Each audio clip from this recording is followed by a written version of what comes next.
Hello and welcome to the Revived Yarns podcast. It has been a little while. Summer was good.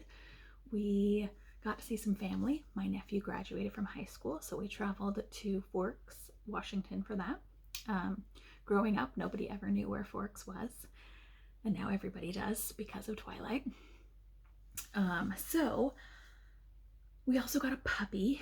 So he is 12 weeks old now, and we got him a week before school started. And the kids were so excited, and he's been a lot of work, but he's doing really well. His name is Rocco, and he is a Lagotto Romagnolo. I will include at the end of the podcast some video and pictures of him because he is the cutest thing in the whole entire world. He's really smart. He will work for food. He'll do anything for food. He loves to be pet, and he sleeps all night so far. He does get up sometimes around 5, and then we take him out to pee and just stick him back in the kennel, and he goes back to sleep. Though I have to get up at 6 o'clock to get my son on the bus, so he usually gets up then too, and that's fine. All right, so you can find me on Instagram as Revived Yarns. My name is Emily. Did I say that? It's been a while. The puppy also has an Instagram. I will put it down below if you are the type of person who follows pets on Instagram. And so I will jump right into my finished objects. I've got a few. This is my first one. This is my Vellichor by Andrea Mowry, and I really love how it turned out. It seriously felt like it took forever. Blocked out really nicely. I was kind of afraid that the sleeves wouldn't work, but they totally did. This is reclaimed silver. The silver gray is reclaimed linen, and the colorful part is a silk and merino 2-ply that I also reclaimed from sweaters. It was actually one of those printed cardigans that are really lightweight, like thread yarn. I applied 2 strands together with some of the gray silk, or different gray silk. Man, it's been a while since I made those yarns. But yeah, I really love how it turned out. I made the mistake of wearing it grocery shopping and caught some on the cart, and I still haven't fixed it completely, but it's snagged. Oh, which is one problem with this type of stitch. I think it's very loopy and it can snag really easily. So I need to not wear it grocery shopping or around the puppy because I've been wearing my oldest cardigan with the puppy because his little claws and teeth. I also finished this ribbed tank. It's an unknown sock yarn. I got it at the Rag Finery here in Bellingham, and it is really comfortable. I haven't actually blocked it yet, but it's a sock yarn, I think, so I don't think that'll be a big deal. Very stretchy. The whole thing is ribbed, and it's slightly lower than I expected it to be. I'm debating, and I did the back scooped. I could change it, but the scoop is a little bit too low for me. So, but I plan on wearing it under some flannel type shirts. I specifically bought some button downs to wear with it. I finished my daughter's dress. It's in Audine Wools Sleek in the colorway Utopia. It was on a US 5 needle. It also has not been blocked, but it was the Clarckei Kids pattern by Marie Amelie Designs for the top part. So she had a really cute little top. Oh, that's the back. It has this little neck. This is a hand spun. My daughter and I made roll legs together, and this was the hand spun I made from the purple. And then it just kind of, I did increases, so it's kind of A-line.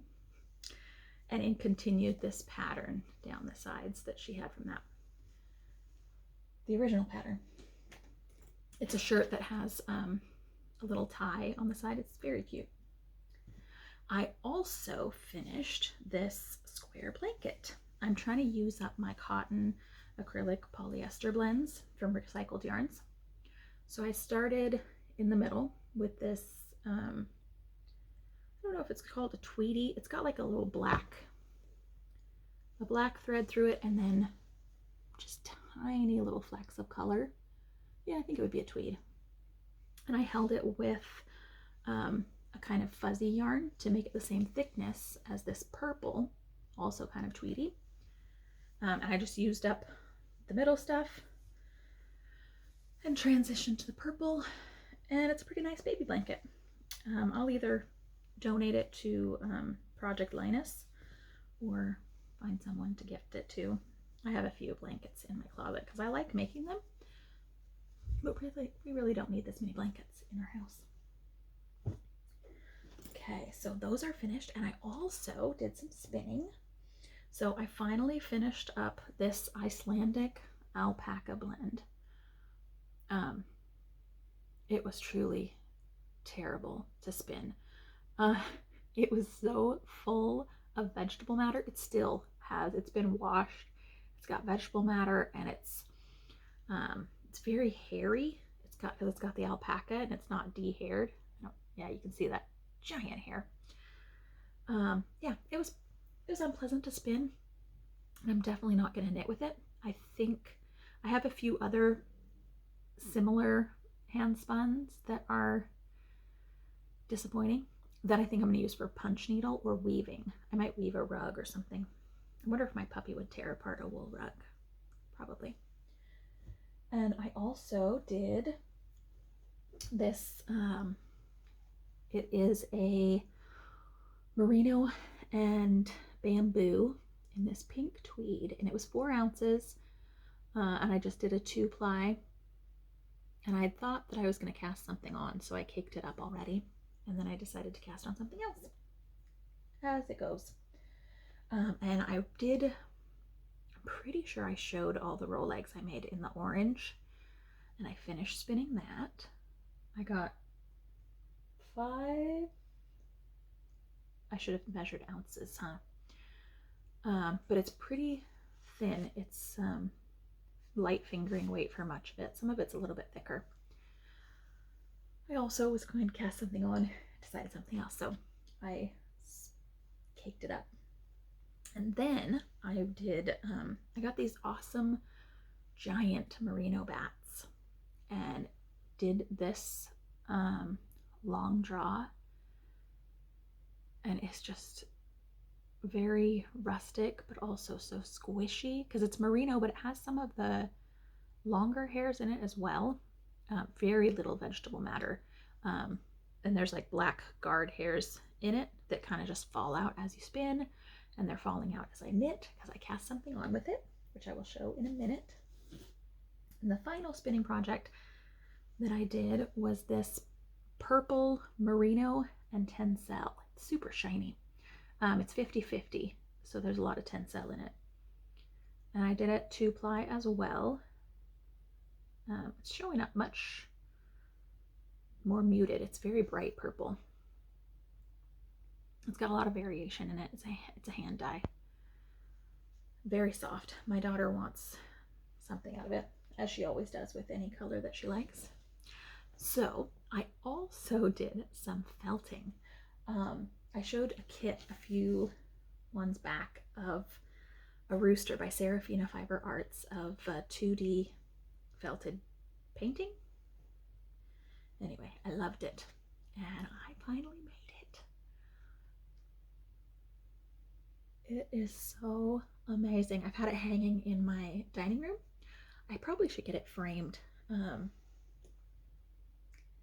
I just love the stuff. I'm not sure how to get it framed because it would need a little bit of room for these fluffy bits, but I love the locks that give so much texture to it. Oh yeah, I love it. Love how it turned out.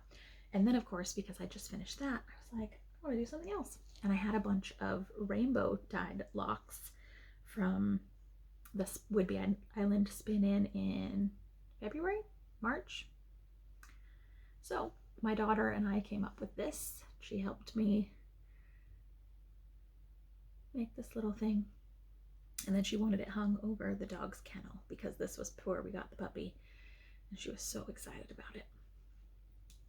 So that's another one. That's all my finished objects that I can think of, that I could think of. I think that's it. So I have some whips, works in progress. I decided to use up some linen, recycled, reclaimed linen that I have. That's really fine, very, very fine. I think it might be a blend. I don't know if I mixed up labels or what, but I kind of find it hard to believe that this is 100% linen because it's very soft and has a little bit of shine. So I think it's a blend.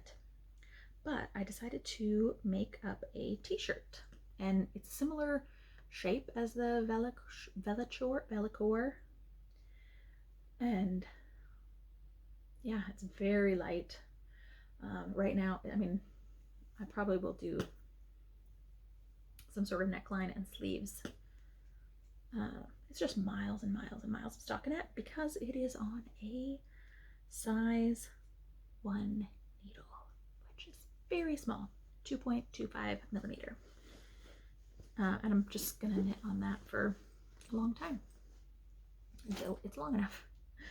And then I have been working on, here's another yarn that I want to use up. It's reclaimed merino, and I'm just doing a center start square shawl, basically. It could double as a blanket. Not that I would give a 100% merino blanket to someone for a baby or anything. Super soft. And I'm just kind of changing randomly the pattern, similar to the square blanket I did that I showed earlier. So I'm just going round and round. It's one of those slightly mindless projects that I like to have. And this, I actually found 2 sweaters. They looked exactly the same. In every light, I held them next to each other. I held the yarns next to each other. They looked exactly the same. I knit them together in a shirt. They were not the same. So I had to pull the whole shirt out. And so I have these yarns, but also you can't tell by looking at the balls. And I didn't keep them separated for some reason.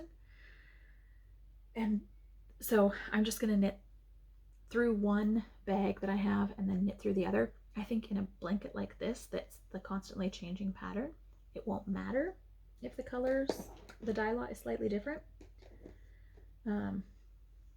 Yeah, so it should be fine.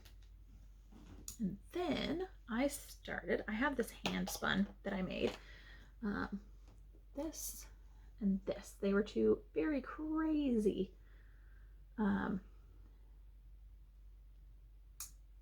things of fiber. And they are, this one has longer color repeats. I kept the color repeats together, and this one has shorter color repeats. And then I applied them with some, I found at a thrift store, a cone, giant cone of this brown, it's hard to see, there you go, this brown wool. And so I think I did 2 strands of the brown wool and then applied those with these. And I decided I wanted to use them so the color repeats kept. So I'm making a blanket. So this is the shorter repeats, and it goes from pink to purples to greenish yellow back to purple, and this one is orange, pink, yellow, a darker pink, back to yellow, etc.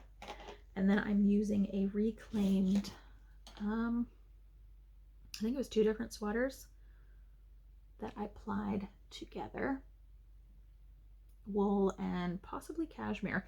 It's left over from a sweater that I knit a couple years ago.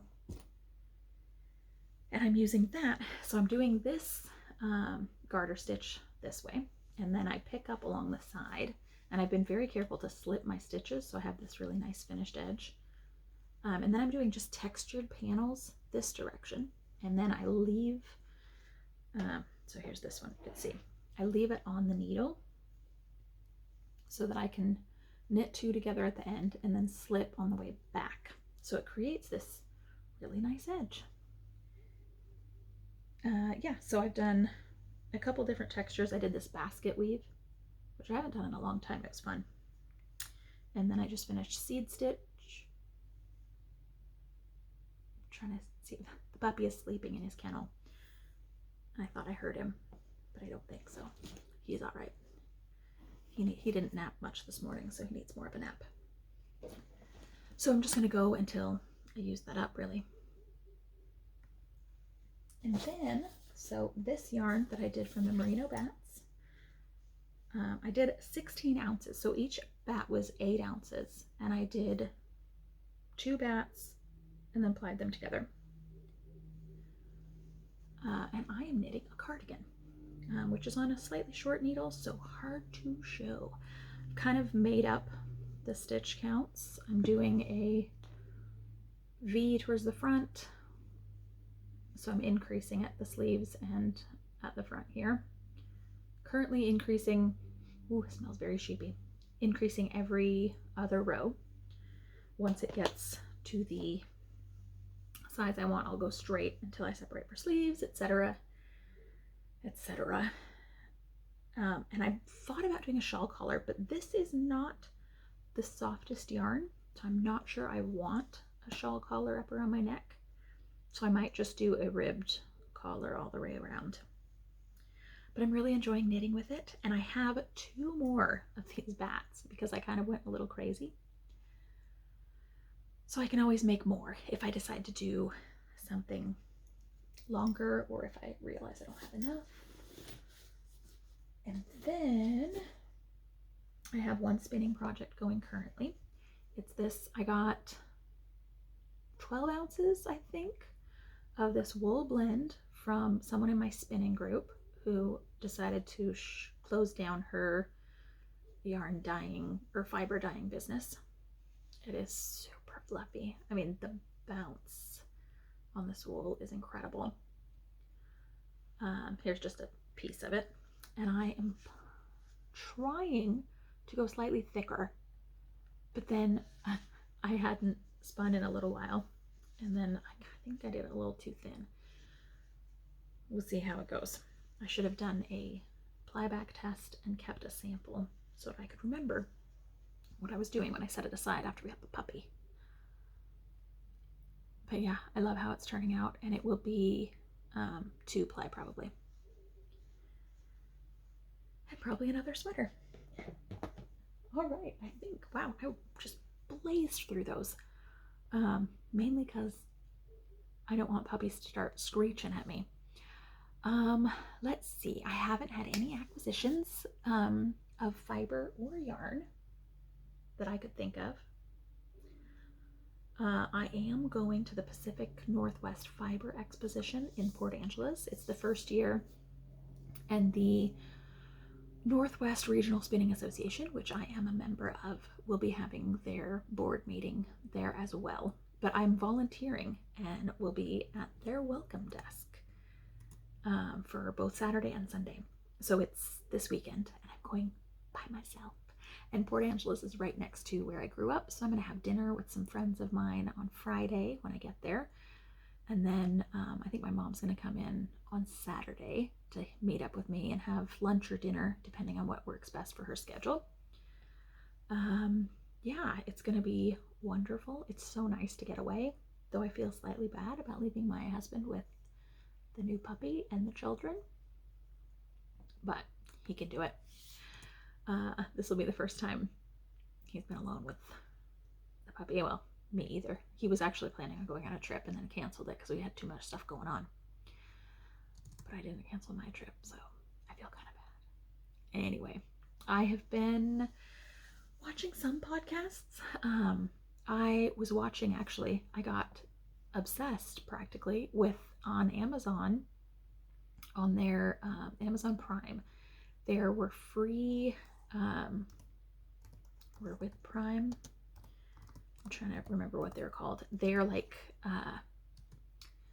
the Tudor Castle or Secrets of the Castle, an Edwardian farm, Victorian farm, and Tudor Monastery farm. And so I watched all of those over the past few weeks, and they were just so interesting. So I haven't watched as many podcasts. I've kind of tried to catch up on some podcasts in between other things, but I've also been outside a lot more because of the puppy, which is good. It's very good. My kids are using our backyard way more than they ever have because they don't want to be out there by themselves. I don't know why, but I grew up on property and we were outside by ourselves all the time. So the puppy being out there has made everybody spend more time outside, which is really nice. I feel like our yard is getting some use, though we do need to replace our fence because the puppy is very interested in the fence line, and there's some spots where bunnies can fit through. Though he's growing so fast, I'm not sure that he could fit through there. So I think that is everything.